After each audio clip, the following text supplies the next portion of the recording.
আসসালামু আলাইকুম রহমতুল্লাহ। আপনারা জানেন আজ কদিন ভারতের যে ভিসা সেন্টার রয়েছে বা দূতাবাসের প্রধান দূতাবাস, সাব দূতাবাস যতগুলো রয়েছে, তাকে কেন্দ্র করে বিভিন্ন সময় বিভিন্ন অঘটন ঘটানোর প্রয়াস বাংলাদেশের বিভিন্ন গোষ্ঠী চালাচ্ছে। কয়েকজনকে গ্রেপ্তারও করেছে দেখলাম। এখন আপনারা সর্বশেষ যে ঘটনাটি ঘটেছে সেটা হলো চট্টগ্রামে ওসমান হাদি যেদিন মারা যায় বৃহস্পতিবার রাতে, চট্টগ্রামের কিছু 20-25 জনের মতো কিছু উগ্র পোলাপান তারা পুলিশের ব্রিগেড ভেঙে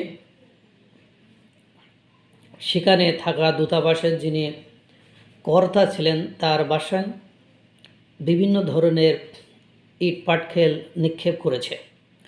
যদিও পুলিশ তাদেরকে বেধড়ক পিটিয়ে আহত করেছেন, ওখানে একজন পুলিশও নাকি আহত হয়েছিল, এরকম ঘটনা ঘটেছে।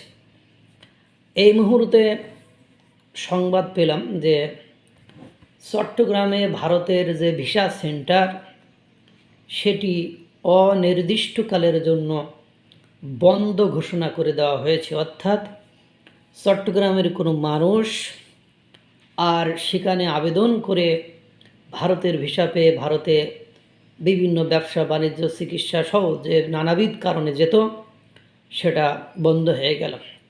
এরপরে ত্রিপুরা থেকেও একই অবস্থা, একই ঘটনা ঘটানো হয়েছে। আপনারা মনে হচ্ছে যে এক এক করে ভারতের যে দূতাবাসগুলো রয়েছে, এর আগে আপনারা খুলনাতেও একই ঘটনা ঘটেছে। সেটা অনির্দিষ্টকালের জন্য নয়, ঢাকাতে একদিনের জন্য হঠাৎ বন্ধ করে দেওয়া হয়েছিল, যেদিন মার্চ টু ভারতীয় হাইকমিশন আর কি, সেদিন বন্ধ করে দেওয়া হয়েছিল। এটা আপনারা দেখেছেন। এখন ঘটনা হলো যে এইভাবে যদি চলতে থাকে, তারপরে আপনারা গতকাল বাংলাদেশের ভারতের যে দিল্লিতে হাইকমিশনার রয়েছে তাদের কার্যালয়ের সামনে বিভিন্ন ধরনের আপনার স্লোগান দেওয়া হয়েছে, এটাও আপনারা জানেন। এখন এই যে ভারতীয় ভিসা সেন্টার বন্ধ হয়ে গেল, এতে করে যারা ভারত আধিপত্যবাদের স্লোগানে মুখরিত বা ভারত মুক্ত হতে চান, তারা মানে চান যেটা, সেটা হয়তো বা তাদের আস্তে আস্তে পূরণ হয়ে যাচ্ছে।